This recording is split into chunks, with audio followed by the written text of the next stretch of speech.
sometimes I really hate architecture because that was also killing it. There are days that I have to excuse myself that, I can't go to the gym today, I have to focus on this. And I think one of my biggest regret as an architecture student when I was doing my undergrad was I was never able to go and explore Nepal.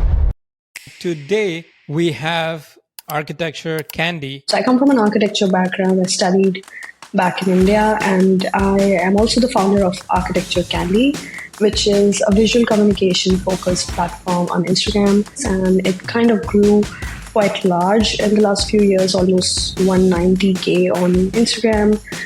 But also from my professional experience, I also hold a master's degree in urban design. But last year, I quit my job and I started my own urban design studio, and I'm currently working on my own projects. It's time to talk about your immigrant journey as well, because you traveled like the whole different part of the world to the London. And the only wallpaper I used to put was London, like Big Ben. Really, I just did a very brief research on universities, very brief research, and I came up, when I did my master's, we did not have any visa which would let students to stay back in the country. Let's talk about like what inspired you to start Architecture Candy, which are helping other people to do their portfolio. And to my surprise, I did not have to work really hard on content.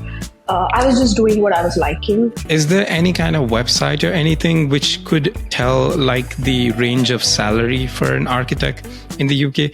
The person behind Architecture Candy, Vishakha Tiwari. And I feel like this conversation was so much fun and so much of takeaways for architecture students or anyone who is looking for a job, preparing portfolios, and so on. So I think on the first part of the video, we talked about Vishakha's journey on how she thought of starting Architecture Candy. And then we talked a little bit more in detail about what a good portfolio should look like in her opinion. And also, we have a very interesting takeaway at the end. I showed my portfolio to Vishakha and got some insights of how I can improve on my portfolio.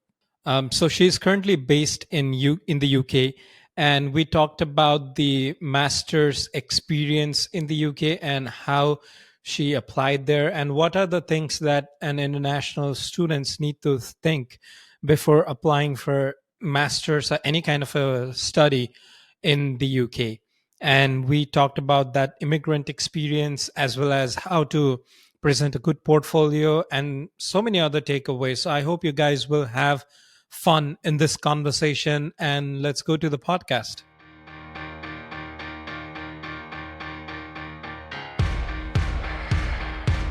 Hello, everyone. Welcome to my Arc Stories podcast. And this is Sreesan. And we have a very special guest today.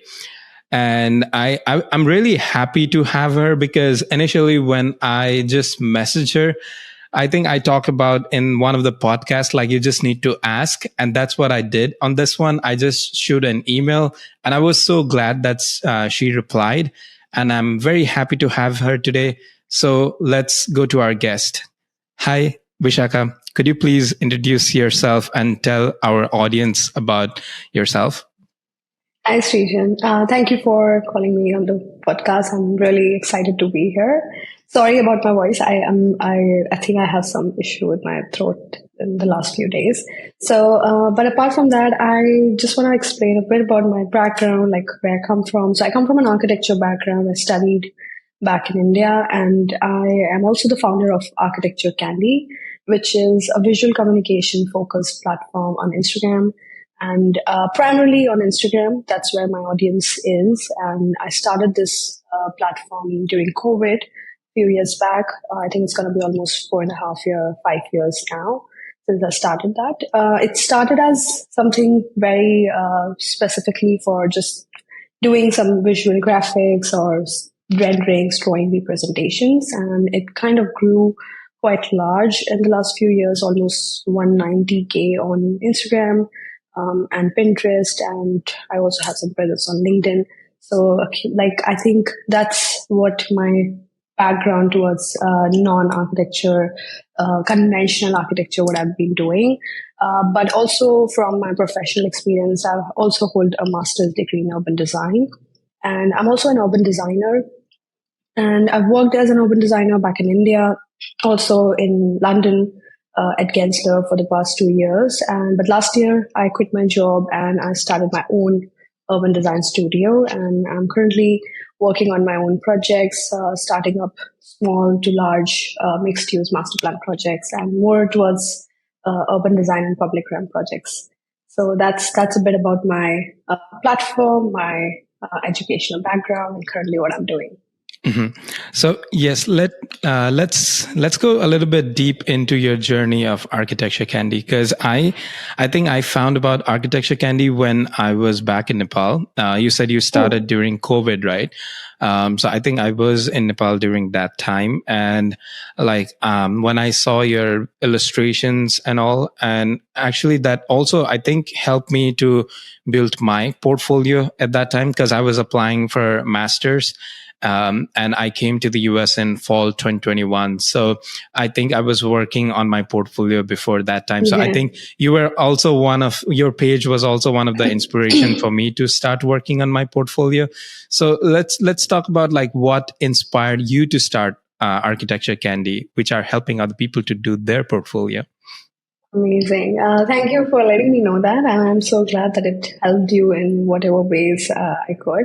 So, yeah, I think my main inspiration to start Architecture Candy was because I always was inclined towards like visual communication and architecture graphics primarily because I always thought how you visually represent can change the game of whatever you're designing. And I realized that I'm very keen on improving my skills on graphics during my final year in my bachelor's degree back in India.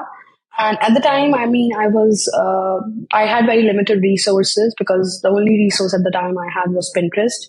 And I knew a bit about Photoshop. So I was just trying to bridge the gaps between the drawings I was looking at Pinterest and just doing the same thing on Photoshop. So I was self taught during that point. It wasn't the best, I would say. Obviously, looking back at the drawings now, I don't see that they were really great. But I think there were limited resources which could teach you the workflows of how to achieve those because I saw not just myself but my peers struggling with that part and keeping it towards the end. Representation of drawings is just supposed to be towards the end. And also there were like really huge gaps on how do you represent your conceptual graphics because also being even though I was doing architecture school, I was really never good at hand drawings or hand sketches. So I thought like that's not my cup of tea. I should look at something else to explain my concept graphics. But I was always struggling with that. And I think it was during my professional years and my master's, I started learning a little bit about architecture graphics and more about how to represent different scales of drawings, different types of drawings, and using different software. And when I came to London for my master's, I saw other people's portfolios and I could see how professional they looked. And I think the subcontinent, the style of graphics we use in subcontinent is very different from what people use in the West. I think the idea of representation is completely different. So that's what I thought that I should bridge that gap. And when starting Architecture Candy, just before starting Architecture Candy, I had quit my job as an urban designer in CBRE back in India in Pune. So I was actually doing nothing. And at the time, I saw somebody else taking some other workshops. So I thought, you know what, I can also take workshops on Photoshop because I think my graphics are good enough. I could teach that. So I started the page with the intention of taking workshops and I was just exploring different styles and posting that on the page as well. Also letting people know that I also take workshops. And it started out very small. I still remember it was the last, I think, week of May in 2020. And I was sort of, it was like 8 to 10 people I taught about the plans. And they were like both the seniors from college to my juniors from college as well. So it was a really nice experience taking those 2 days workshop. And I really enjoyed thoroughly, like, and then they produced some graphics and they started using those tools in their own work. So I think that gave me quite a lot of joy to see if what I taught has been implemented and how they are using that in their own work. That's when I just kept going on. And I knew that I have to share it with a wider audience. And to my surprise, I did not have to work really, really hard on content. I was just doing what I was liking. And because it was COVID, the platform grew very, very quickly and rapidly. And people were like asking me, how are you getting all these followers? And like, are you getting paid or something? My friends were calling me who did not usually talk to me, but they were calling me and they were like, oh, how are you getting these followers? I'm like, I don't know. I'm just posting that and I've just gotten to know about how Instagram is working and I'm just doing that. It's just helping me, all those things. Like, to be honest, like I did not have any plan as such on growing that, but I think it grew because of both the reasons. One, it was something new, which a lot of people were not doing at the time. Obviously now there's a lot many people and not many architecture content creators out there, but at the time it wasn't as many. And then also I think I was teaching. I started putting my content in a way that it's also educational for people who are not coming from my workshops. I started putting some informative content out there. So I think that's when it started to grow a little better. And I think I expanded towards my knowledge, like in terms of other software like Adobe Illustrator. And I was also talking about portfolios because at the time I was also revamping my own portfolio as well.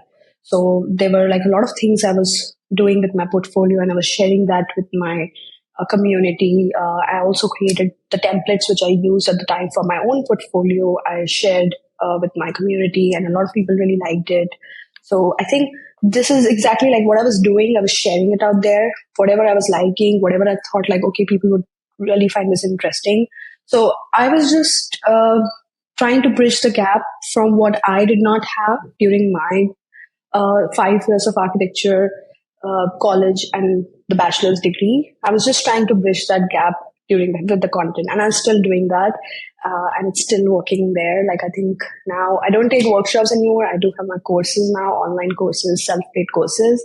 But it really gives me joy that what I teach, people can apply, and then they share their work. So it's really fulfilling. Mhm. So when you talked about like the idea of representation in the Western world and then in our South Asian region, so what exactly do you find the difference? I think so it's quite a very evident difference if you see the drawings. But to put it in like the right words, I think I might not do the justice there. But I would like to say is like the choice of colors is one thing which is really, really different back in India or back subcontinent or non-Western countries, I would say. I think their idea of really nice graphics is very different from people I saw here in Europe and in the UK, and to a certain extent in the US as well. So that's something which I saw, the color, the choice of colors. And I think hierarchy is something, using hierarchy with the help of colors as tools. That is something which I don't think we are taught in the college. Nobody is taught, like we are choosing colors on the go. And I think the choice of colors is one primary difference which I see. And I also see it's because we don't really involve a lot of graphic design knowledge during the education. I think that lack kind of is visible during the portfolio as well. How the portfolios are created, are we using that sophistication or that level of hierarchy, visual understanding of graphic elements, etc. So I feel like that lack of information and knowledge kind of gets carried forward in the portfolios as well. The other thing which I find really different is like the use of white space or the negative space.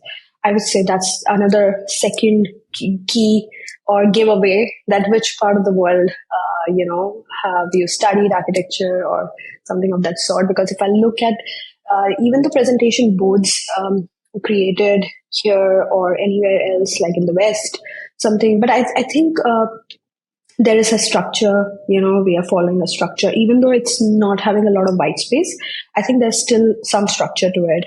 But the portfolios, on the other hand, when you see, I actually learned it from a peer of mine who was also studying urban design back in Westminster in London. So he told me that there are different types of portfolios you can make. You don't have to really make one type of portfolio and just put everything which you have created, like just put everything on the page. You can make it either editorial, a little bit more like photo book, or sort of. So that's when I realized, okay, there's not one way to create portfolio. There are multiple other ways to create portfolios. And a lot of people here take inspiration from the magazines or editorial stuff. Rather than back in India, I remember there was, during just before our internship, there was actually like a workshop sort of a thing, and a couple of alumni were called in to share their experience, and they were just reviewing some of the portfolio. And if they saw some white space on our portfolio pages, I remember very clearly that they said, "Oh, it looks empty. You should fill it with something in." So that's what I mean. And that's how I created my portfolio. Like I never put any white space in it. And that's the portfolio I created for my master's as well. Even though I got in my master's degree with that portfolio, coming back and seeing others' portfolio suddenly made my portfolio look very juvenile or very, very immature to say, like with a lot of colors, no space, and no hierarchy. So something that kind of, hit me quite hard, that even though I'm in like different part of the world, like the portfolios are also need to be specific to which part of the world you're in. So I think that's where I started recognizing more on international standards, and that's when I started looking up at what's happening, not just in my country or my city or my peer or my college people, like what other people are doing. So I think that is something a lot of people in subcontinent like lack, that a broader understanding of what's happening and how people are like progressing in their visual communication, I would say. Mhm. Yeah, I think that totally makes sense to me because when you were talking about those points like colors and white space, it was kind of giving me all the memory of my portfolio, which Yeah. looks so bad. And my portfolio, when I started applying for my internship, I still remember my resume. It used to have color like dark blue and then some grays, and maybe I will share it somewhere around in this video. You guys will see it. And then on that resume, I thought that was a really good at that time because my experience, my research, it was mostly Pinterest. And then when I was Yeah. doing research, you could only find from the region. Like you won't find from the western part. And even if you find it, the challenges was at that point was like, I just knew Photoshop. I didn't know Yeah. anything about Illustrator or InDesign. And then when I moved here, then I started realizing like, okay, these are the other kind of softwares that helps with the workflow of what we actually want to achieve, and which you are calling the international standard. Because Yeah. like only with Photoshop, it's basically image based, and you cannot really prepare drawings and stuff on that because you need some help from Illustrator for that, which I had no Yeah. idea at that point. And I Yeah. think those are some of the gaps that were there. I don't know if it's still there or not, because I've seen like a couple of portfolios and which are getting into that international standard, but I Yeah. think there's still some room for improvement. Definitely. I think, no, I think with the use of Instagram now, and coming up with all these Instagram pages from all over the part of the world, and how much like the trends have also changed. Like, because I've been on Instagram for 5 years. So I've seen like how the trends have also been changing and updating, like the kind of drawings. Some kind of drawings are like very universal, and the style which you can do like 10 years back, and you can, I'm sure after 10 years also, like they will still be like very universal. So there's that kind of style of drawings, like very minimal, very sophisticated, and doesn't have those flash, like, sort of thing in that. But then on the other hand, there were like some trends, like using certain collage, certain things. So I think that's also caught up during the last few years, that people started exploring little alternate ways of use of software to explain the spaces, etc. So I think with that, obviously there is a lot of people catching up on that and then seeing what's happening and then improving their work, because essentially everyone I know of, like, everyone, the people coming for my mentorship, etc. So they all look for masters or getting a job abroad. So they also know that they have to create the portfolio to level up their work to international candidates. So I think so definitely they are working towards it, and I think and like social media has created a good balance in there, just to see how people in the other parts of the world are working on it.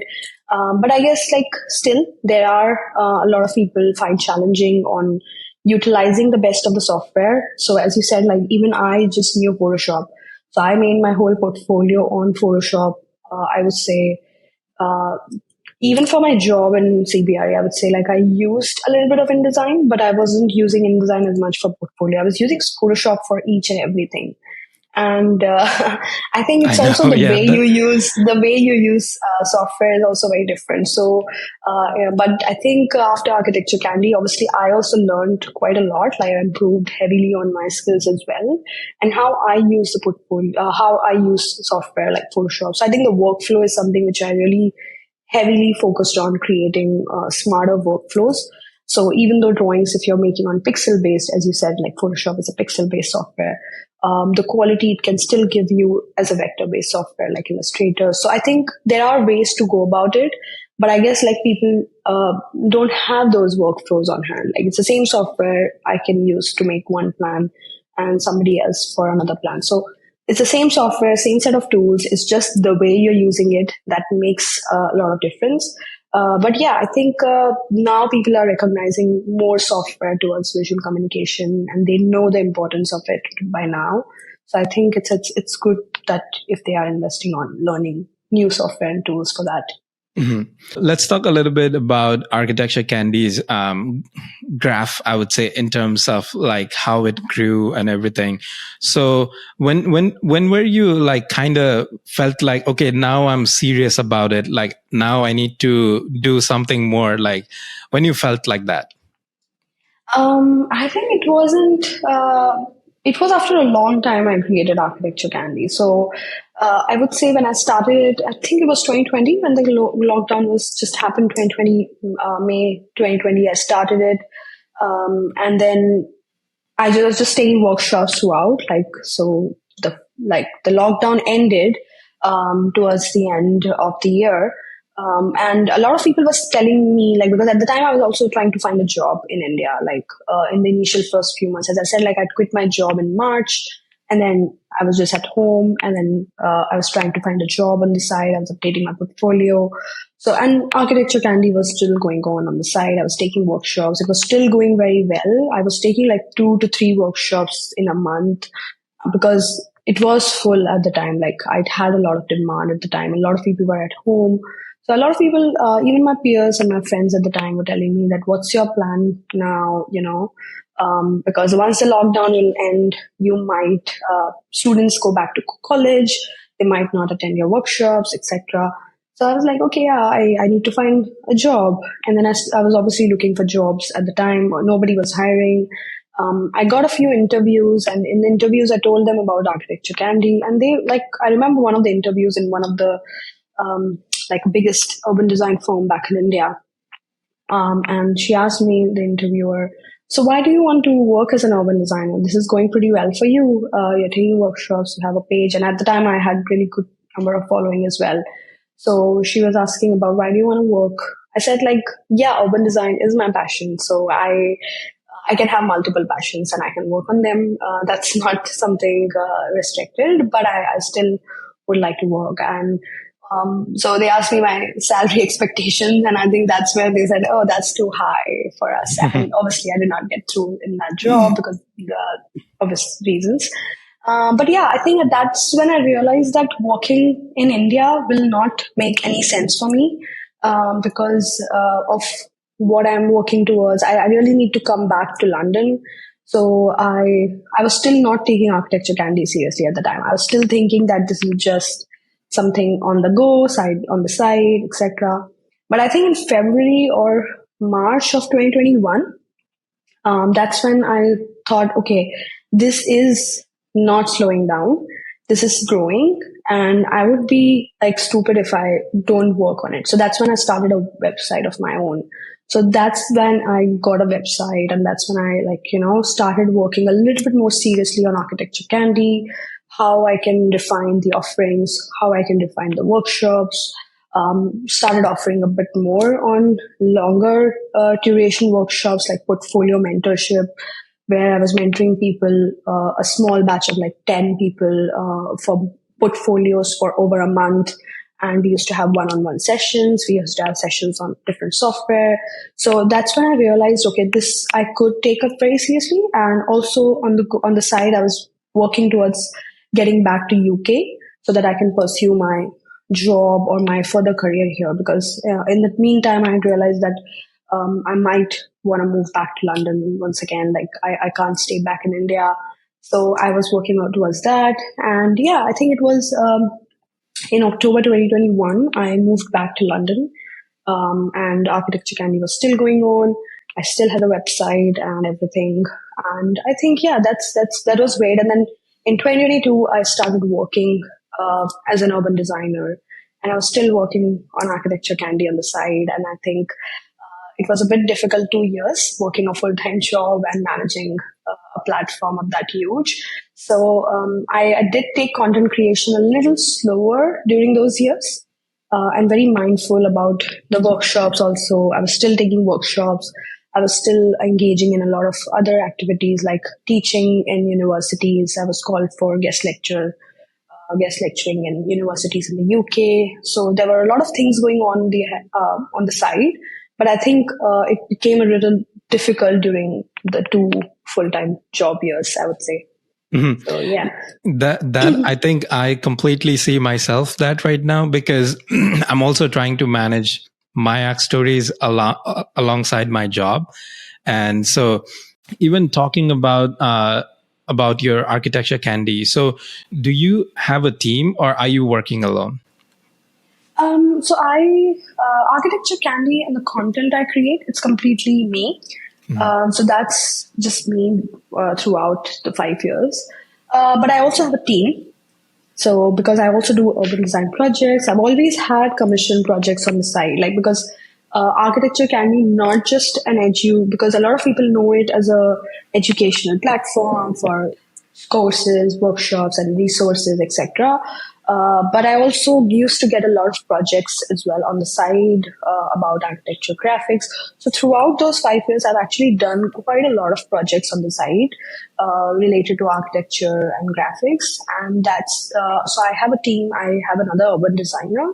So she's working with me since I think 4 years now. So she started working with me quite early on because I needed her help on certain projects, and she was also a workshop attendee of mine at the time. So it was really nice that she knew the style I work on and knew what I work like. So she joined me as a freelancer, I would say. And then I think almost 1.5 years back, I had to hire a virtual assistant as well because managing workshops, managing emails, and the admin stuff of Architecture Candy with the full-time job was really, really consuming because my weekends used to go completely on doing that. And then I had different platforms to manage as well, like Pinterest and my LinkedIn page, etc. So I think I hired a virtual assistant 1.5 years back, again, remote. She's still working with me, so that's amazing. I also have a couple of other people working for different freelance tasks. So that's the team I have built. But apart from obviously my urban design team is different. I engage with architects and designers on the project basis on that. But related to Architecture Candy, I think these are the two people who really, really helped me in the past few years, I think. But content wise, I still take up the whole authority on that because I also like it because that's something my creative outlet. So I always had the creative control of that. A lot of people told me that I should hire a social media agency because of the notifications and because of the DMs and how do I manage and everything. But I never wanted to do that because I think it's the control freak inside of me which says no. would not let go of control of at least the Instagram part of it. I still like to talk to people, like, answer their queries if it is. So I think it makes me feel that, I'm connected to my community. Mhm. If I outsource that, I think then it won't serve the purpose, because that's not what I want to create. Like, it's not just a page or a customer support sort of a thing. It's more like one on one. People could ask me questions, I can answer them. So I think it just makes me feel more connected to the community. So Yeah, yeah, even I feel the same when I'm talking with people in my page, because they yeah, reach out to me about like, okay, we want to come to the US, and what's your recommendation, like what our portfolio should look like, or any sorts of questions like that. And I'm always mm, happy to help with any kind of questions as much as I can, because sometimes it gets really overwhelming. Like, I have a job to do, and then like I yeah, cannot really like keep messaging all the time. But yeah, I totally get that part as well. Like, it's so much. It feels like really great when you see someone really grow after your help, because like I yes, even mentored some people as well, mm, and then when they said like they got into the college and all, I'm like, okay, that's great, because like yeah, I know their journey and path. So yeah, yeah, it's a different kind of feeling. yeah, So yeah. talking about managing job and architecture, Candy. So how do you really manage time? Like, do you have any format, for example, like making routine or anything like that? So yeah, I don't do a job anymore. That's Hmm. one of the reasons I quit my job, is because I wanted to start my own, urban design company and urban design studio. So, but I was working 2 full years, and at the time, Architecture Candy and some other projects I was undertaking, the graphic projects, and as I said, like some university lecturing. So there were a lot of things happening on the side, and I think so. At the time when I started the job, it was a hybrid job, which means work from home for some days, and then you can go in the office for the rest of the days. So it was quite helpful, because I used to wake up pretty early before work. I that's something, I think the initial few hours of when I wake up, I find myself very much in control of things, and more create. I feel more creative at the time.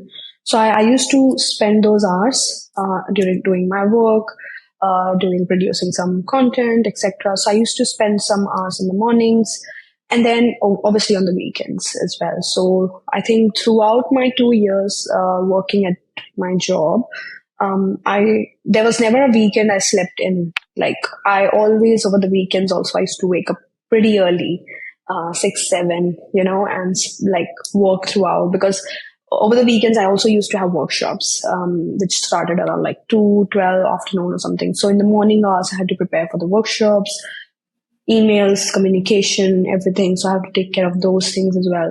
So I think that's mostly of the weekends and early morning hours were very helpful for me during my job time. And I think that's something which pretty helped me quite a lot. And then towards the evening, I used to go to the gym. So I'm not a morning gym person, but I'm a morning person. So I think that's what I used to do. But I think over the time, when the job was demanding and, like, became a little bit more consuming, because they were asking people to come in every day, etc. So I think it took that, I would say, more than 1.5. I think more than 2 hours, because 1 hour traveling, 1 hour getting in. Yeah. So 2 hours of my morning used to go in that. So there's no way that I could work on those days on anything else. And I understand that how it is, but also, like, I felt very, like, dissatisfied with that when on those days, because I know that it's the whole day has gone by now, and I don't feel as much productive as I should be, because I was in a very hyper productive mode for so many Hmm. years. So when you suddenly don't do a lot many of those tasks, Hmm. you feel non unproductive, So I think that was also taking a toll on my mental health. And I think I had to take a decision very soon, like what I need to do. Like, do I have to completely give in, because it's not sustainable in the long run. Like, you could do it. I was managing, because I was not posting as much on Instagram, because I did not have time, but I was still taking workshops, because workshops are on the weekends. So I was picking and choosing things which were manageable. But I think in the long run, it wasn't very sustainable. And I think the reason why I quit my job is because obviously the fulfillment you seek in the job certain times is not what you need. Like it's not giving you as much fulfillment on those days.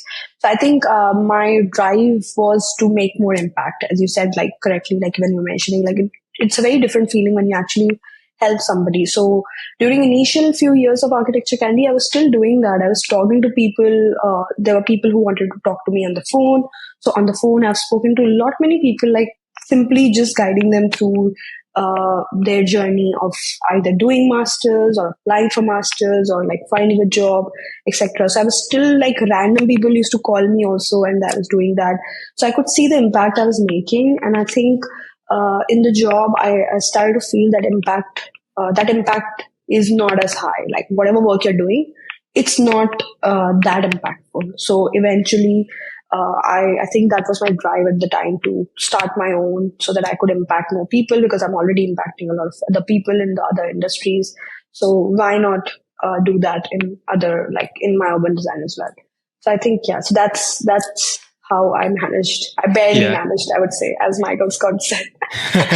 Yeah, I Yeah, think that's somehow I complete. managed. Yeah, but I think it's like extreme hard work for a certain amount of time so that you can go and work for something that you really like. Because Yes. for 2 years you have to work extremely hard for two jobs because you have to manage your Yeah. life, you got to get your bills Mm, paid and everything. correct. So yeah, and for me it's kind of similar. What I Mm, do is I used to do in the morning, but then I realized like I want my morning to be a little bit slow, so I started waking up at like 6 something and then like prepare my meal for the day and just mm, plan out my day, because I felt like if I do something in the morning, then I will start having that pressure in my mind that, okay, I gotta yeah. finish something. Or so I started taking my morning a little bit slowly. But then Mm, after, like when I'm done from my work, I go to my gym directly. So I carry my gym bag on my car. So I don't have yeah. any kind of a feeling that I cannot go, so I cannot skip. And then I will just go Yeah. to gym directly after that. And then when I come back, I will have my dinner, and then I will have my uninterrupted time after that, like from 7 to 10 or 8 to 10, whatever time. So Yeah. I realized like having that time for deep work. I was reading this book called Deep Work. So that gave me that idea about it. So I used to read a couple of books about productivity. So there was this idea of the time blocking method, and that's what Mm, I'm doing currently. It's like blocking my wow. time for 7 to 9 in the evening completely for my Mm, own YouTube stuff or whatever, like my own thing. And then like other times for other thing. But that also I realized like sometimes you have that feeling of getting perfectionism. So that yeah. was also killing it. Did you ever had that? Because I realized like when you have that written on your calendar or somewhere, and then you'll be like, oh, if I miss that, then you will have really bad feeling the next day or whatever. So have you ever faced that? I mean, I won't call myself a perfectionist because I do make a lot of mistakes, to be really honest. Like, I do make a lot of mistakes, and most of the time, so I stopped that. Like, I was being too hard on myself for the longest time in the beginning. Like, oh, I need to do that, I need to do that. But then I somewhere I realized that, you know what, like, it doesn't really matter. Like, as far as I'm consistent and as far as I'm like doing my bits and pieces, I think it's fine. So in terms of work, that's what I did. I wasn't very like I wasn't perfectionist, I would say. But I think in the other parts of the, like as you said, more on the productivity side of things, when I don't do certain things and you feel unproductive and you feel that pressure onto you, you're completely right. I think I do used to feel that, and I think that's one thing is a self, like there's a different thing in a job when there's a pressure on the job, because you know you'll be done by 5 or 6, so that even though there's a deadline, you won't be as much bothered by it. But then Mhm. when you put certain pressures or certain deadlines on yourself, you can't really get out of it, even if it's 5 or 6 p.m. You will have to deal with that. And I think I was actually very much, as I told you, like I was in very hyper productivity mode because I was seeking that fulfillment out of my job in the other thing which I was doing. Like I was constantly seeking that. So I was doing that, and I was obviously there were issues with a lot of mental health issues as well, like stress and everything else. So I don't think that I was a perfectionist. I was barely managing things, but what I did was I ensured that whatever I'm doing, one thing I need to focus on. So if at the time it's my job, I used to focus on that, and I used to put everything aside. And then there were times when I used to focus on certain other things. For example, like there were like a couple of projects which need to be got done. So I used to take leave from the office in the advance itself. Like because I knew that okay, there are certain deadlines on other graphic projects if I'm doing. So I would take leaves in that and manage it that way. And I used to manage like okay, I'll have 2 days here, 3 days here, and that's how I'll do that. So I think I did it with a bit of planning certain times. So I think that helped me a bit, I would say. But there were times that okay, I need to focus on one thing at one time, like because uh, otherwise your mind just goes haywire. Like that's the only way I found myself peace in focusing on one thing at a time. And I did not do any time blocking. I wasn't very good with my routines, and I also read Atomic Habits to improve on Hmm. that. But I don't think actually I took it into consideration in an actual routine. But Hmm. I think you're right with the slow mornings. Like that's something which I have started doing now after quitting my job. Like I now take my mornings very slow, and because I think that's one thing which affects your nervous system quite a lot. Starting with that sudden like pressure and like directly working. So I completely agree how slow mornings can really help you in the long run. Yeah, I think for me, my main issue, even until recently, was like if I prepare a plan, then if I don't achieve it, then maybe it's just a perfectionist inside me, like Mm. which wants to achieve everything. And if I don't get it done, then I will just get mad the next day, and then like I will stop doing everything. It's like you want to achieve perfectionism, and then Mm. after when you don't do it, then your procrastination starts. So I was on that Yeah. loop for a while, and then recently I'm like, okay, it's fine. Even if I'm putting 1 hours a day, it's still better. So it was so Yeah. hard for me to rewire that in myself. Yeah. And I think everyone goes through that, maybe not even in architecture, like any profession or anything. So I think it's more like a human, what it's called, habit. I don't know. Yeah. That's Yeah. true. I think so. I also can agree on so many parts here, especially the procrastination loop. That actually was less when I was working in the job. Like being very honest, because there I did not have as much time. So I knew that I had to do it in the morning. Like three things I have to do. I'll do it in the morning. I'll get done with it because otherwise I won't have time, right? Hmm. But as soon as I quit my job, I thought like, okay, I'll have better control on my routine now. But I fell into this loop of procrastination, and I like stopped taking, like if one task is taking few hours, more than few hours, I started thinking, oh my God, it's taking too long. Is it even worth it? Should I do something else, or should I do something which, is better use of my time at the time? So I fell into this procrastination loop, and then did not do until and unless there was a deadline attached to it. So I think I was also like crashing on a lot of things. This happened after quitting my job. So it was very weird to me because I was like, I thought I will have more control on my time once I'll have everything in my control.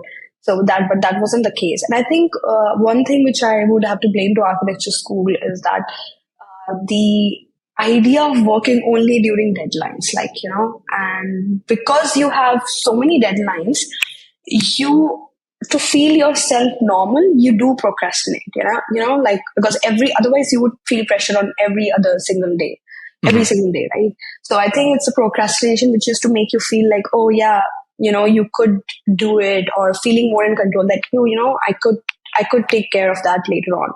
But I think what it created was like a system in our heads to not work until unless tomorrow is the deadline. Like, especially for me, like Mhm. that weird feeling that because I've worked on competition design, this is something which I've seen in my design competition work. Design competition, even though I start so early, even though no matter how many meetings you have with the team months before, you won't really start any production 1 week prior. Mhm. And then you have just one tick, tick, tick, days are going by, and then you spend hours and hours. Like I'm spending 12 hours a day on my laptop every single day, 5 days straight. And like in that hyper productive mode, but you're also pressured, but you also want to do. So that's not when you get your best work, to be Mhm. really honest. Like you are working under pressure essentially. But I think the idea of working into deadlines is so much there that you essentially like have to do it at the time. So I think it's a very unhealthy and toxic habit, which I personally fell in during my architecture graduation school. And this overconfidence which you get for some reason that you will be able to achieve it in one night, which is not the case, which is Yeah. never the case. Yeah. Yeah, I think Uh, everyone would agree on this part, because even when I did my design competitions, I was kind of like that. And it's also not just I wanted to do it. I feel like the whole team, because like you talked about the architecture school grooming us in that way, so everyone had the similar pattern. And I personally, I'm not that kind of person who want to push on the deadline. Most of the time I try to put my plans together, but when it's a teamwork, then like you cannot just do it by yourself. And yeah. I think that's one of the thing I hate about architecture. I mean, hate is a very strong word, but I feel like sometimes I really hate architecture because like I'm not able to manage my fitness and I'm not able to Hmm. manage my health. And then I'm going after something which I feel like it's very fulfilling, and I'm working 12 hours a day to achieve that design competition or Yeah. whatever's the deadline is. And then later when I'm done, maybe I will feel a little bit better, but at what cost? That was my always question. Oh, I think that's so true. Like, I can't believe that you said that because this is exactly what I face during my work also. Because the work and the productivity happens in bursts. So it's not like on a very regular interval, like regularly you are trained to spend few hours, but nice solid flow work during those few hours. I think you're groomed into like thinking that okay, first few days you can just do the relaxed work, and then when it's the submission time, you just have to produce, produce, produce. Like I don't know, not just in architecture schools. I think it's a case in a lot of offices as well. Like I've seen that firsthand. That when the project starts, we have like 6 weeks. So first few weeks, yeah, we're doing that. Everyone is chill, and like people are thinking that we do it. That overconfidence is like, oh yeah, we do it, but it's not practical. And everybody's productivity or everybody's when they are like suddenly on that deadline or like suddenly when you have that pressure on your head, that's when people start working and producing, and that's when you're supposed to like forget everything else about your life, like as you said, like the fitness, the food, everything. So that happens to me every time I have a project, every time I have a competition. So there are days that I have to excuse myself that, oh, I can't go to the gym today, I have to focus on this, I have to do this, let me order from outside because I can't afford few hours making meals now. Because and that happens every time. So and I think that's true, very very true. That it's not a very good balance of a actual work life productivity. You feel that you're working towards something productive, but then once the project ends, you also feel guilty that you couldn't take care of your body better, and especially like other parts of your mental health. So it's like you try to chase one thing and the other thing gets away. So we're always chasing different parts. Yeah, I think the same thing happened to me recently when I am taking my architecture licensing exam. So my goal when I started on November, so I think I haven't told anyone in this channel yet. So because I was thinking to make a video series for that, and probably when I release the video, that would already be up, Mm, so I can talk about it. And okay. so on that, I started studying on November. So my goal was like, I'm going to manage my workout, my food, and then my studies, all of them. And then Mm. initially I was doing pretty good. And also like my approach was like, I'm going to take it very slowly initially. So I was studying like maybe 1 hours a day initially. And then it gradually went up. It went up to like 2.5 hours, 3 hours a day until like January. And Mm. the but then when I realized that on January, I was trying to be perfectionist again. So I was trying to check mark my workout, my Mm. studying habit, and my food as well. And that was creating another pressure. And Yeah. and then I realized like I was getting very fatigued before my exam, Mm. and I was kind of burned out 1 week before my exam. So I didn't want to study at all 1 week before my Oh. exam. And like I have a mentor who was helping me, and thank you so much Mm. to him as well. And then he kept me checked throughout the process. But the issue was like, because of that hyper productivity or whatever I was doing at that point, burnout was 1 week before the exam, and I was not sure like Yeah. if I'm going to pass it or not. And but Yeah. thankfully I took exam and I passed 2 out of 3, and I was very happy with that. But then I felt like after doing that for 3 months, now I'm realizing more of my own habit pattern, like how to Yeah. tackle that. So I think journaling your own habit regarding that is Mm. also really helpful, like to understand yourself first, like how you can do better. For you, like for example, you are very good in the morning, and for me it's Yeah. like I'm really good in evening. So I think Mm. for architecture students as well, it's just my suggestion that like you should Yeah. also think it in that way. And I think one of Correct. my biggest regret as an architecture student when I was doing my undergrad was I was never able to go and explore Nepal. It's just such a beautiful country, and my friends, they used to go every break they had. And then I Yeah. always thought that I'm going to learn, for example, like AutoCAD this break and then like do better the Oh. next time.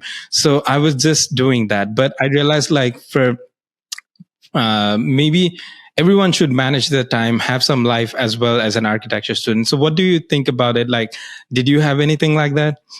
Yeah, I think you're so right because I also never really explored India. The only time I actually got to explore a bit about India or a little bit different cities was just before my thesis in architecture college because I had to do some case studies. So me and a couple of other friends, like we went on a trip to multiple cities just so that we could explore different case studies because we had to do some case studies. So at the time, that was the time I think we actually went and explored a bit of different cities. But apart from that, during the college, I don't remember me traveling as much. Very rarely, like because as you said, like breaks were for something else, and also I was living outside in a different city to study architecture. So for me, breaks were supposed to go home and just spend the time at home. So I think I did not have that luxury at the time to explore and travel as much. But I think I'm also not into traveling as much. Like I personally like to travel only uh, to few places, but spend soft and like like more time and like slow time, Hmm. not in a checklist kind of a way, sort of thing. So that's also one of the reasons I think for me I see traveling very differently. But I think traveling for architecture students and how it can shape up the way you see spaces is a very big game changer because that's what I have realized after traveling every time to a different city. Even though you don't go on an agenda of an architectural visit or something, you still get some key takeaways from that city. So I think it's a very good way if you want to spend certain times, even though you think that, oh, you should be spending more time in learning software or things like that. I think even though you'll be traveling, you'll still be learning something. So it just won't be as tangible as you would do in a software training. Hmm. But I would say that it's more about learning the intangible stuff during those breaks as well. And yeah, I think apart from the thing which you said, like having those times for deciding those times that what works best for you, that also doesn't work in a lot of architecture student because I also feel like they don't have luxury as much because of the school timings, the restrictions, because not everyone wants to wake up early when you're in that age group as well.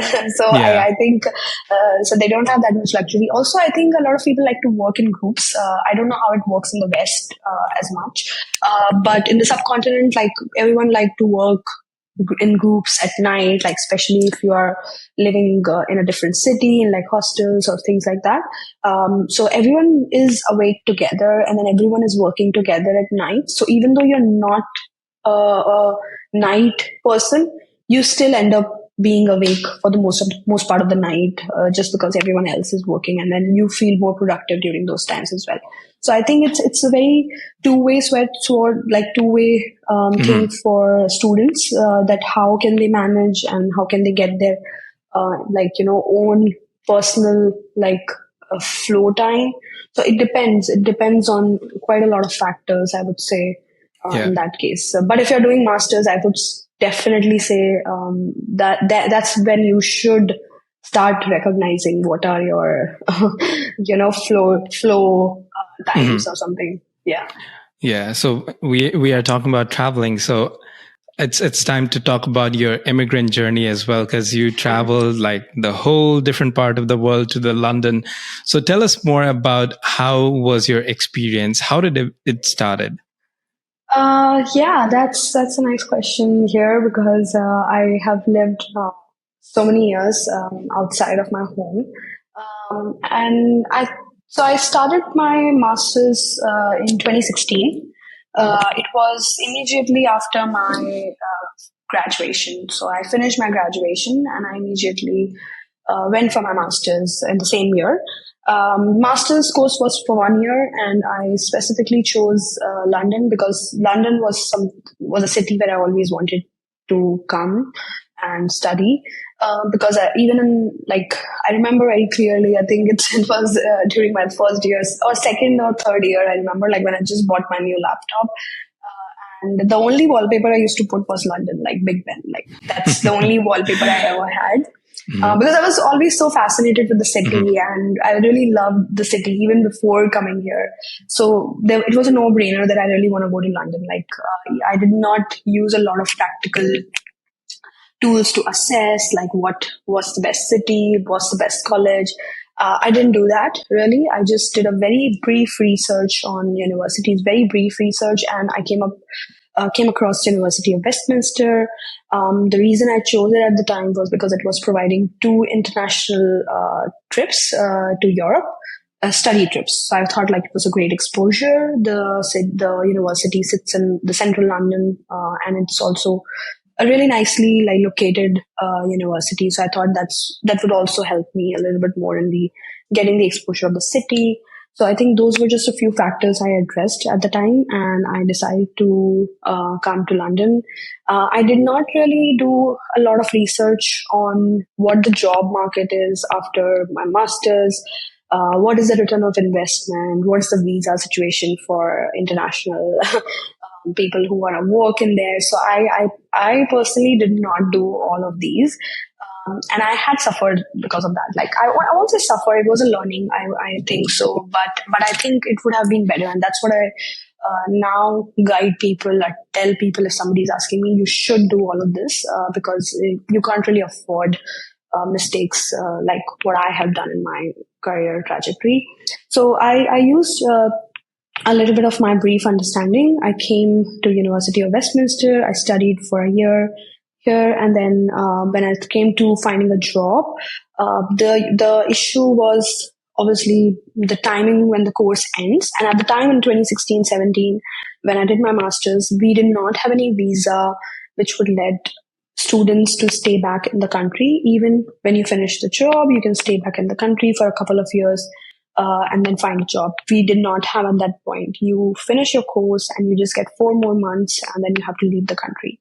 So almost like 1.5 year, I would say, less than that, to stay in the country and to finish your master's and also find a job. Now, the problem with that was I finished my course in September, and then you're supposed to find a job by January, which is not a very recruiting, like not a recruiting season, because the recruiting season actually starts from March. So politically, it was not the best time to use like to go to UK to get a job, because first of all, if you do not have any experience, or even if you have experience, you'll find a lot of other challenges, like UK experience, UK relevant work, UK relevant portfolio. So you can't really do that in the 4 months of that, and I did not do that. So at the time, of course, I tried in the few months to find a job. But I think by the end of November or December, I had given up. Like, I knew that I wasn't gonna get any job because like Christmas is there. So I decided to come back, and that's when I came back. I came back in 2018, and I decided to work in India. So I was working in Mumbai as an architect first, and then in Pune in an urban design studio, like CBRE.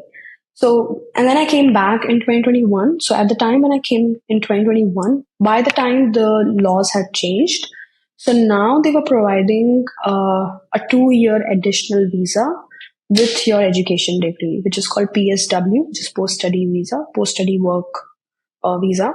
So that's when I decided, like, let me try again to go back as a student, so that I would get like the 2 additional years, and in those 2 additional years, of course, I could get a job and get sponsored, etc. So I did that, and then I came here again to study again in University of Westminster itself, because university is really nice. So I came back and I was studying construction project management for my second master's. So, but in the first semester itself, I realized that this is not the course for me. I thought it would teach certain other types of management, like, something else. Like, I think again, like the course and my expectations didn't really match. And then I sort of, after first semester, decided that I should find a job immediately. So I started updating my portfolio, and then I think within a few weeks of updating my portfolio, I got an interview at Gensler. I got my second interview at Gensler, and I did not even have to finish my whole course at the second course, and I got a sponsored job at Gensler, and I would have to give the credit to my portfolio. Because I remember the interviewing, like people who were interviewing, so they mentioning how good my portfolio was, mentioning in both the interviews. So I think that made quite a lot of change for me. That okay, I updated my portfolio, spent a lot of time on it, and then got a sponsored job. So then you can get sponsored job as an international immigrant either for 3 years or directly for 5 years. So that's how the route of working in a different country, as if you're an immigrant, that's how it could work in the UK. So, but now again, the rules are changing. Again, there are some new rules UK comes up with. So I think last year they changed the rule that they have put a minimum threshold of salaries, that if you're an international immigrant, this would be the minimum salary you need to have. But there are other caveats in that as well, like you can do this, blah blah blah, or something. But I think more or less they're making it more and more difficult. I would say, for people to get sponsored jobs nowadays, and in architecture, the pays isn't anywhere very good any which ways. So I think increasing that salary is just making more difficult for international immigrants in the UK to find a job. Also, I feel like there are other challenges which I did not have to face, because I was not an architect, because I was doing urban design, and I was doing like finding jobs in urban design as an urban designer. But if you're doing architecture or any specialization specifically in architecture, then UK has its own set of, I would say, standards in architecture called Part 1 architect, Part 2 architect. So then you are trying to find jobs in those categories and finding yourself fit in those, because matching up your education, international education to UK education, can be sometimes challenging, and you don't know what job to apply for. So I think if you're looking for UK, you have to search thoroughly what Part 1 means, what Part 2 means, and what Part 3 means. And also, it's not very easy to get the AR, like architect designation in the UK. You have to do part one, part two, part three. And there's also a different body called ARB. So you have to get registered with ARB as well, apart from REBA. So I think there's a lot of, I'm not very fully acquainted with all those details, but I think there's a lot of other details and um, like things to catch up on if you are looking for masters in specifically architecture. So I think that's what my Hmm. suggestion would be. But yeah, I think my journey was not very linear. I had to come back to India because obviously I did not do all these research beforehand. But the second time when I went back, I knew at least the kind of job I was going to look for, the kind of portfolio I was going to make about, and the kind of at least I had certain things in my head that I'm going to apply only for the companies which are sponsoring. So that's the easiest way to get out of my like easiest way in your route. I would say in your route if you're looking for getting settled as well, because there's a route called ILR, so which basically means indefinite leave to remain. So essentially, you can get that if you work 5 years straight with a sponsored employee. So after 5 years, you don't really need a sponsorship. So that's so your ILR can start as soon. So the graduate visa doesn't include that. So Hmm. that was also one of the reasons I thought like, okay, let me not use my graduate visa, but rather just directly get a sponsored job from the employer. So I was finding the companies which would sponsor and then applying there specifically. Hmm. Yeah, Yeah. I think as an immigrant, like wherever you go, either it's be UK or US, like you have to navigate the whole different system to figure out Yes. about it. And even talking about like in UK, you were talking about part one, part two, and part three. I was doing kind of research about it, and I think part one and part two, it's basically about your education. I'm not entirely sure, but I think it was about education, and part three was more about the professional practice. Um, Yeah. and I Correct. think, yeah, I think so. And then like ARB, similar to ARB in the US, we have NCARB, and they are Okay. basically like a body which will determine the exams, what kind of exams you have to take to be a licensed architect.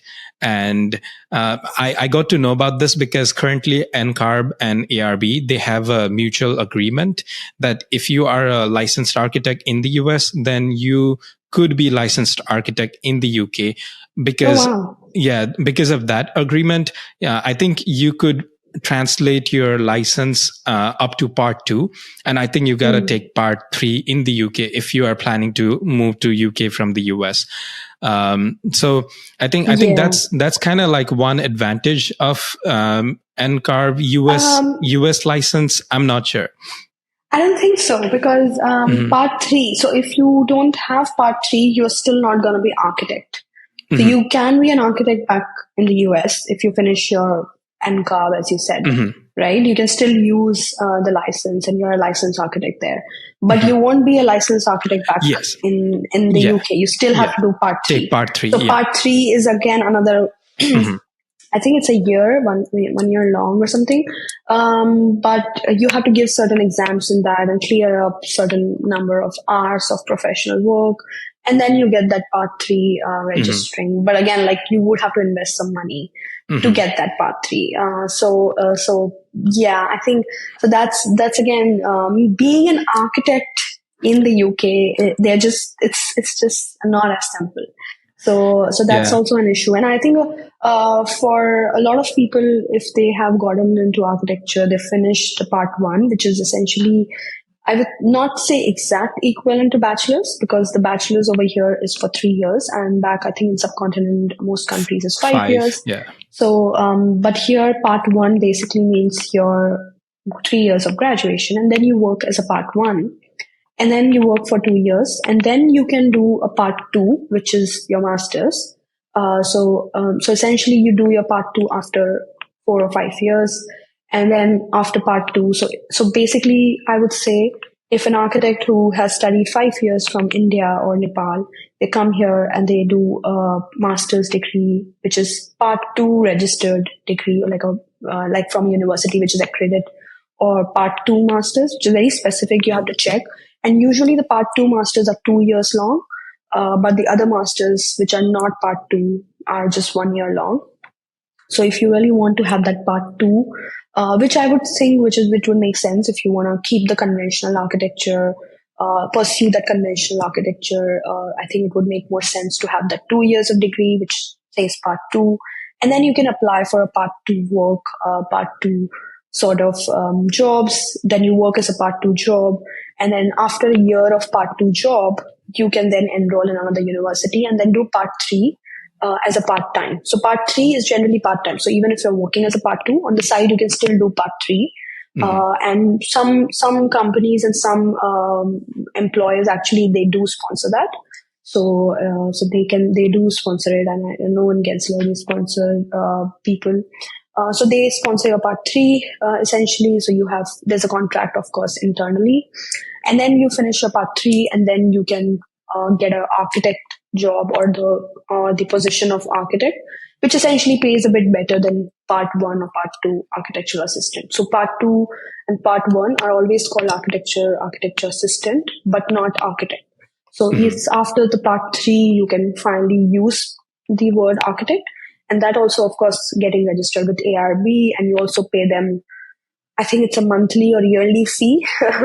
So similar to what happens in India, also they take a fee from COA, Council of Architecture in India. So it's just like that, I think.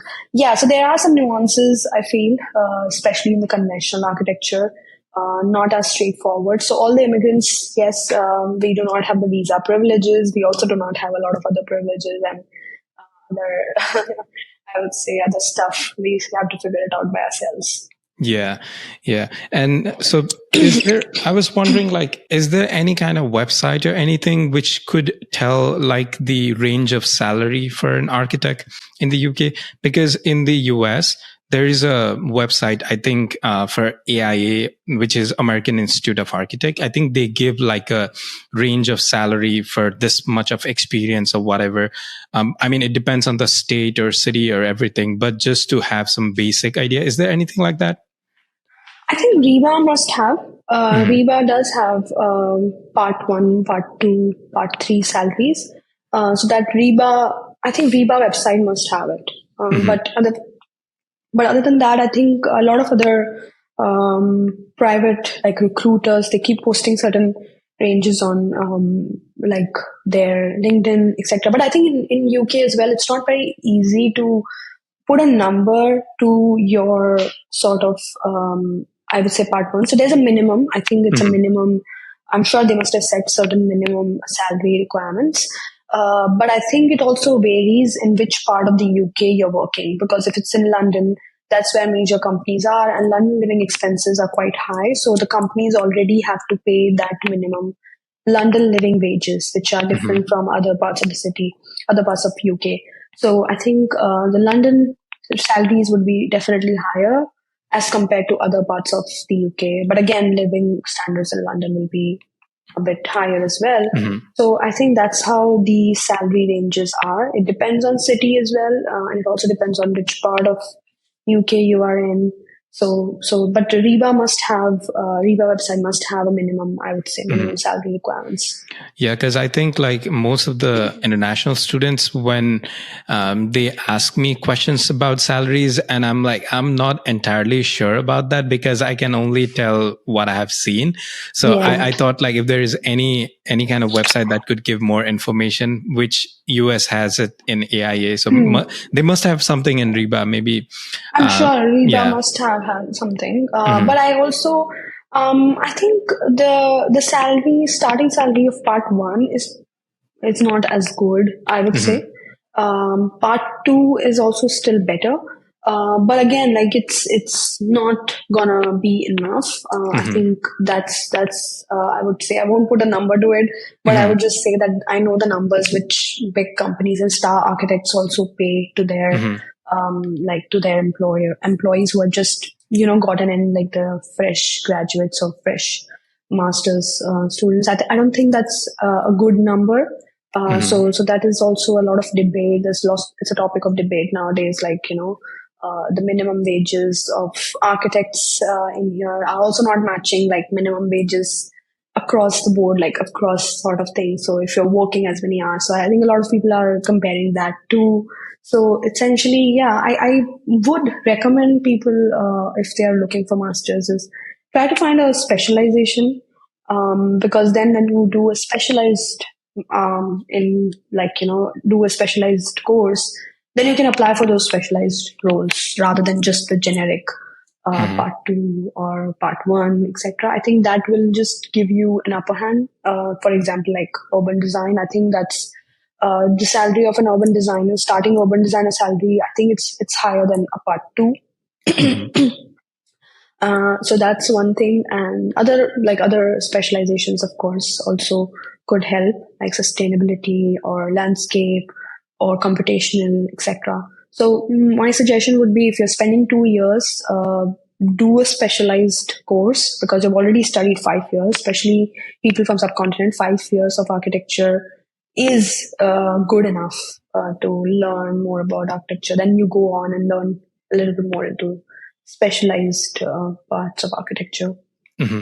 Yeah, I think Yeah. that kind of makes sense to me as well, because I did my master's here, and I did my master's of architecture, which was kind of very similar to what I did in my undergrad. So basically, Oh. my 2 years was very similar to what I was doing.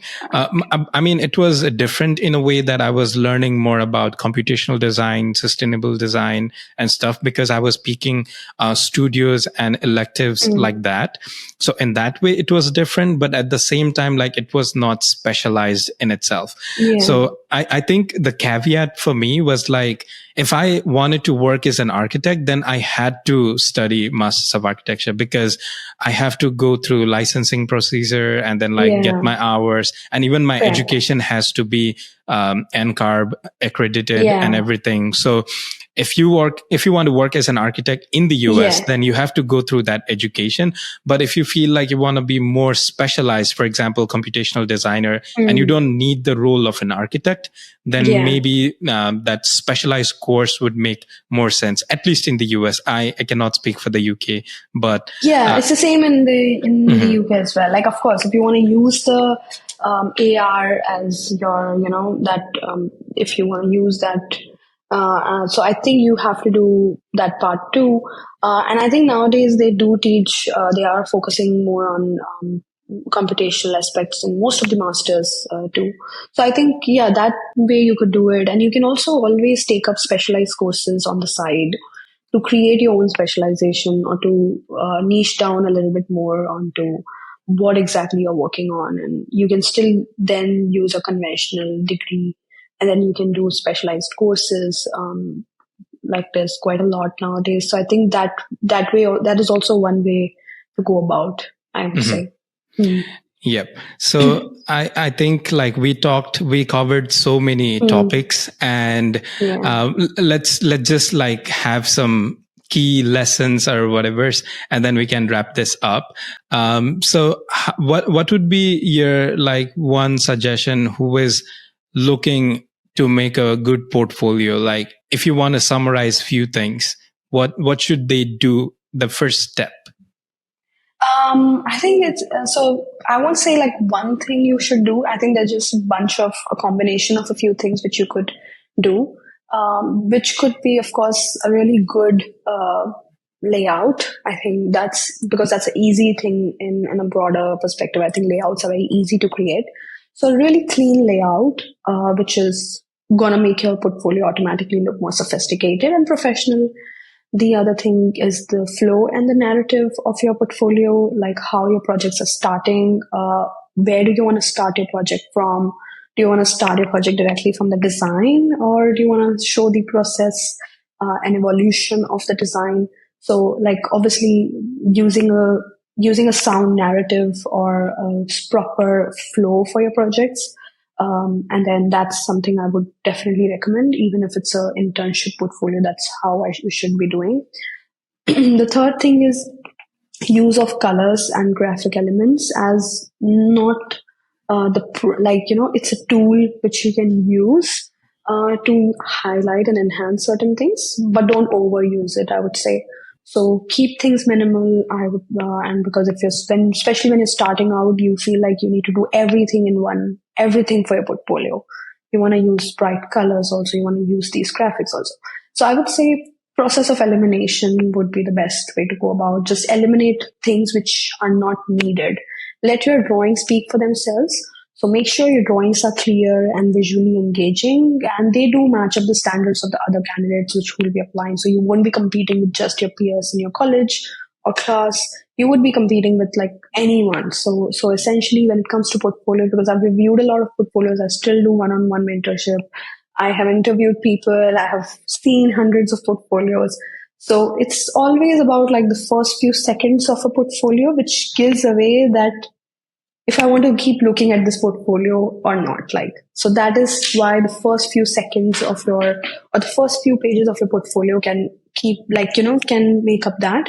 And more often than not, your portfolio will not be the only portfolio. So that it will be a part of, larger group of portfolios. So it's always going to be relative, not subjective. So keep that in mind that you need to be best for what you do, but you also need to keep in mind what others best are. So Mhm. that's something how I would talk about Yeah. portfolios. Yeah. So another thing, do you mind looking into my portfolio if you want Yeah, to? sure. All right. Of course. Okay. Because I just wanted to take the permission because like you run this whole architecture candy and you get paid for that. And I don't want to just ask it randomly. So No. It's always so lovely to talk to you, and you invited me on your podcast. So it's the least I could do. Definitely would love to. all right. So yeah, let me share my portfolio because I also made a video about like how I did my portfolio in my Wow. YouTube channel. So I thought like maybe getting your eyes on that could also be helpful for me and other people as well who were seeing my portfolio. So let me just share It will be that. very interesting. I think a lot of people want to see what the reviews look like. So this is going to be quite engaging. I hope so. Yeah. Okay. So this is my portfolio. So what do you think about the cover page itself? I think it's really nice. I like the fact that it's a bit abstract. Because abstract covers are generally my favorite covers, not the ones which are very direct with some render or some essential, like some plan or something. So I think it's pretty cool. I don't know what exactly does it mean. Yeah, I think you will know when we reach at the end of the portfolio because it's a part of the project that I have. Wow, that's cool. Yeah, and also like you can be brutally honest. You don't have to like butter up anything because like as an architect, I think we should be able to take criticism as well. So whatever you feel, please let me know. Sure. And then after, so I have added my resume in it as well, because when I was talking with people, everyone told me that it's always good to just send one file with resume and portfolio in it rather than having like two different files, because like people are not gonna, like, they don't have enough time to go through all the files and download and everything. So this is my resume. And then I try to highlight some of my awards and then my professional experience, because that's, I think, what mattered for the people who are looking. So that's what I was doing here. And then after, I think that's good. Cool. And then after a little bit about the work and then content of how many projects I have, just a slight introduction. And then, like you said, I have a white space in it as well. And I think these are the things I started learning later on when I moved to the US. Otherwise, like when I was in Nepal, I was never doing that. Like when you look at my old portfolios, it was all cluttered up and like all kind of informations in it. And then after, I have this project, and generally I start with my render because I feel like that's my one of the major skill that I have. So that's why I want to show I want to put my best foot forward. So that's how I start. And this was like one of the best project in my opinion for myself. So I started with that. And looks nice. okay, give me a moment. It's stuck again. Okay, it's back. And then after, I started with a little bit of a write up and then a bird's eye view telling about the project. And I don't think I'm going to explain all about the project. I'm just giving you the brief of what it looks like. And then after, a little bit of conceptual manifesto of how it started, and then the diagram. And then after, some of the drawings exploded this editorial effect is something which happens after you get your master's and you see how your lectures are, like, how they perceive and how they are guiding you throughout, like, things. So I think that's when you start catching up on these things. And it happens with everyone who has done their masters. And if it's not happening, then you need to go back, I would say. Yes. So this is very clear. Like, it automatically gives up that, I would say, very professional look to your portfolio. I would just add up a little bit of header and footer sort of things. Because when you use a lot of negative spaces, it's very difficult sometimes to make a structure out of it. Because if you don't have that, it can look like it's floating, that effect.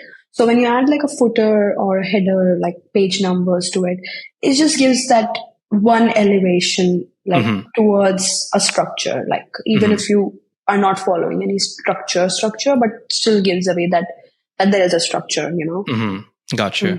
Yeah. I think I can work on that later on when I'm updating. And then after, a little bit of a drawings, and then there is this one big section. And this was also like one thing that I wanted to highlight. So I just put it in the whole page. And similar thing here as well. A little bit of renderings and then drawings, a little bit of write up, and putting the renderings at the end to give more info about the project. And I kind of follow the similar pattern to rest of the other project. Yeah, that's the layout. Like, that's what I was talking about, layout. Because if you have the layout, it makes it so easy to put together other projects because you're following one thing.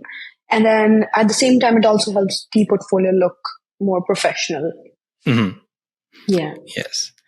And this is another project, and this is a bit small project, so more like a conceptual project. And you might have realized until now that I am mostly focusing on the black and white drawings. Like, I'm not very fond of colors. I mean, I do use colors, but mostly in renderings. And for the drawing part, I just wanted to have monochrome. So I think I realized that was kind of my style. Like, that's what my personality is as well. And I think I just wanted to tell the story from my portfolio that this is my personality. Like, and I think that's one of the important thing to tell from portfolio. What do you think about it? No, absolutely. I think black and white drawings will always be better than like multicolored, good looking drawings. I mean, non good looking, I mean like something which makes it look funny, so from that point of view, if you don't do Photoshop nicely, I always tell people that just use black and white drawings, just use line hierarchies. It would be good enough, and good annotations should make your lines readable at the end of the day. So I think that's a good way to go about. And also, I see that your renders are also, even if you put multiple renders on one page, it's not something which is very cluttered. It's still editorial. It's the white spaces are actually framing it nicely. So I think that's something I really, really like about how the renders have been placed. Okay, let me just move through this real quick. Yeah. But overall, it's looking pretty cool, to be honest. Like, I like it. Like, it's giving, it's definitely giving a master's level portfolio and a bit of professionalism and the design thinking. So I think these are the key things generally you want to tick off when you're making a professional portfolio. I'm not sure, like maybe some more detailed drawings also, just in case, like you're already working. But if people are like looking for a specific job or something, it would be also good to just put in some more detailed construction sets also to show that a level of detail orientation to sort of. So I think that's also could be a good addition. Not just your portfolio is pretty good, but like moving forward, this style, if you're following the type of projects, and then in the end, could be finished off with that. Yeah, Yeah. that really makes sense. I mean, I wanted to do that, but for most of my projects, I actually didn't have much of a detailed drawing. And I was already at the crunch time, like you said, like at the Yeah. end. So I'm like, let me just get done with whatever I Yeah. have for now. So I think it's like making portfolio is also like proper planning, because like you need to start Yeah. thinking very early on about it. Yeah. Yeah. Definitely. I still didn't understand your cover and we finished it. So do you want to Yes, explain a bit about yeah, it? I was about to tell. So did you, so this is the shape that I use in my cover. If let me just take you Is back. it something to do with golden proportion? Like, So this is the cover, right? And then yeah. on the last page, so I was working on this one design competition, and then we decided to create a form like this. And the reason was like, so if you go to my concept, so we were doing like a more like a how we can show global warming from the design itself. So this was done from the bamboo, and then it was symbolizing a little bit like a wave, and this is like a hut. And then Okay. it's kind of taking over the peoples and civilization. So more like a representation of how global warming is affecting it. And then like on the plan level, you can see like kind of um, like a circular arc and stuff, but it kind of turned out to be pretty cool image on top. So that's why I thought that could be something that could tell my story in terms of portfolio, because I'm not just about black and white, but also like I can push myself into some different way of design thinking as well. So that's what I was trying to communicate from my first cover page. Correct. I think so. This clarity of drawings and concepts, it's pretty cool because when you start saying, I could totally make sense of what it is, and it's pretty cool. A lot of portfolios actually do miss that. They think that they put the sketches and people would read it, and they would not have to explain it completely. So I think that is also something which I know it's a bit difficult because it makes sense in your head. So probably at that point, getting a bit of feedback from multiple people and see if they're understanding the concepts without you having to explain and go about it. So I guess that also helps quite a lot in getting that design thinking conveyed through the drawings also. Yeah, I think that's really important because like I don't know if this image conveyed that message or not. Did you get it like that I got water it. and stuff? The miniature vignettes actually did show that. Okay, and obviously I've written that also in a paragraph. So if I'm reading that and I'm seeing the drawings, there's a sync in between. A lot of times I've seen people just put in graphics. They don't even put any paragraph attached to it. They just think that we'll put concept graphics. This is how it is. And then they explain that. So when I do these one-on-ones, my half an hour goes in people explaining their projects, which I feel like totally miss the point because the drawings should be very clear. Our bread and butter are drawings, lines, which we make.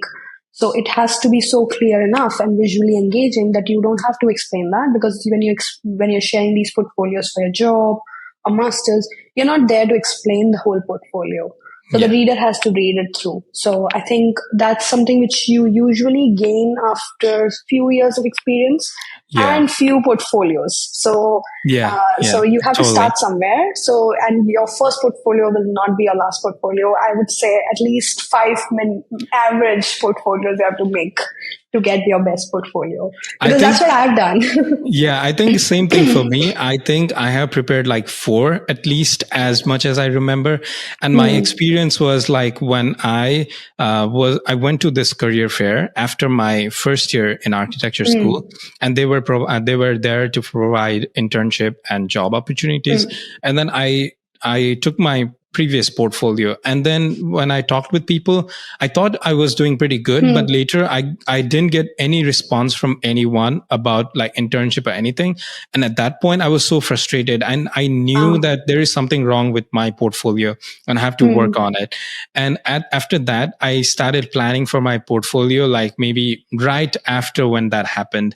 And Yeah. then I was taking courses and also like referring to your page and so many other pages in Instagram. Yeah. And that's how I got more um, idea about like a diagram should tell the story, and it should Yeah. not be like you gotta explain it. Yeah, Yeah. people who are seeing it, they should be able to see the flow, or maybe like go through text and kind of understand it. So I think Yes. that's really an important thing in portfolio as well. Yeah. Absolutely. And I think what happens is that not everyone is very open with in regards to the portfolio. So I think we spend so much time. That was me. Like I was a bit closed off for my portfolio related stuff, and I thought like I sent it to my few close friends, and they were like, "Oh wow, that's great! Like looks so amazing."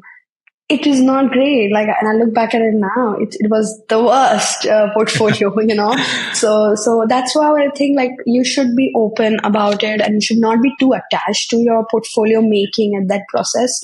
What you should be attached to what you're learning and what you're learning in that process, like not the portfolio itself. Keep yourself very open to updating portfolios, to updating your drawings, etc. And whoever is looking for jobs, and if in 3 months of time, if you don't get any response, and if you're just getting unfortunately and all the negative responses on your profile or application, that's the least amount of time you have to spend on one portfolio. Come back after 3 months, update your portfolio again, because that is what I've seen people here. Like time is running out, they want to apply for jobs, and they just keep applying and then keep Hmm. applying, keep applying. I'm like, are you looking back at your portfolio? You have so much time in between. Why not keep updating one page at a time? Keep updating one project at a time. So I think a lot of people are thinking that one time portfolio is done, my job is done. Now employer has to give me a job opportunity. That's not how it works. So I think keep it open. I had to rework on a lot of my master's level projects also for my portfolio. I in fact redesigned one of the bigger project because I was really interested in the design of it. So I thought, let me go ahead and redesign it completely, like redesign and like restructuring the layout and everything, urban layout, master plan layout. So I did that during COVID. I updated that project. I updated with more diagrams, and I added more diagrams. For the professional projects, I added my own conceptual graphics. I created more graphics. So I think that agility you have to have with your portfolio moving Hmm. forward. Yeah.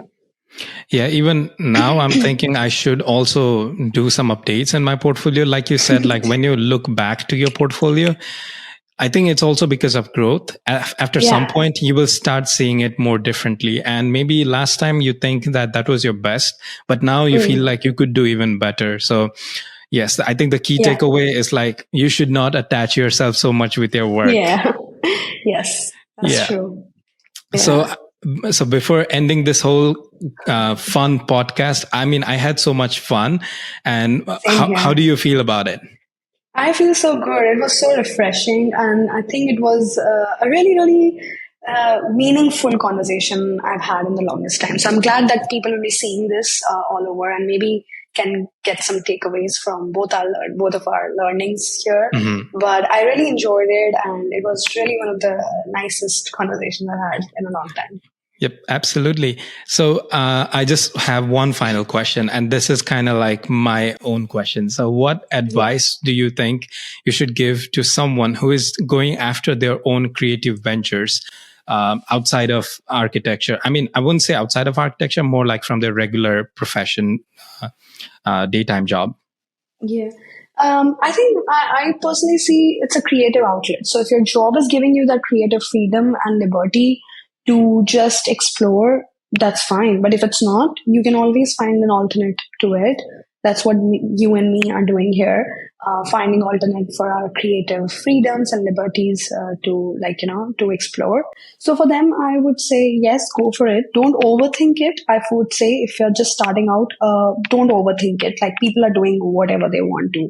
So nobody is here to judge you. Nobody will remember your mistakes. Nobody is going to count how many times you have done something wrong or something. So I think that's one very important thing in the beginning you have to see is nobody's keeping a track of you and your wrong stuff which you're doing in the beginning. So use that as a momentum to build a momentum and then to build upon it and to grow on each day, like whatever craft you're using. Just make sure that you're improving on it, you're enjoying it more. So make sure that you're enjoying that part of it without overthinking it. Second thing is don't try to attach any outcome out of it because I feel like nowadays, obviously, it's quite easy for me to say as well, but it's very easy for us to attach our work's worth from external validation, which is the likes, views, etc. So I would say refrain from that, especially in the beginning. Do not attach its worth from any external validation. Attach its worth from what you are doing. You enjoy 2 hours making that stuff. That's enough. Don't try to add on other things to it. The other things will come in automatically. And I think also one thing which helped me in the beginning was I did not have any one agenda when I was exploring. Like, oh, I want to reach this goal, or I want to have this. I did not have one agenda. I was just being very open to whatever it was. Like, I was just exploring. I was just having fun at the time. So the most important part is just you have fun. You want to share it. Don't overthink it. Like, that's it. Automatically, the paths will be clearer as the days go by. And I think it's a compounding effect. So a lot of people forget about it. It's a compounding effect. So whatever you make today will not give you the result tomorrow, but maybe in the future, 1 year down the line, it would have a compounding effect to it. And that's what I've seen. Like my posts certain times, they don't really get as many likes, like as much effort I've put in or as much views on the reels. Certain things I used to get attached to it quite a lot. But then what I have realized is some of the clients actually have come with that specific post that they want certain graphic, if I can make that. And that's when I realized like I was getting stressed about this getting this many likes, but this is actually getting me money in. You know, this is getting me client in. So I don't know if it's gonna give me direct linear result today or tomorrow, but it's not wasted. So I keep reminding myself that. So I think that is something which I would give as an advice. So whatever you're starting, just do not attach its worth to a very linear scale of validation. Yep. All right. With all the fun conversation and all the key takeaways, I hope you guys got a lot of information to handle. And so I think we're going to sign off here, and I will see you guys next time with another podcast. Thank you so much for your time. Thank you for your time. Thank you, Vishakha. And all right. Bye-bye.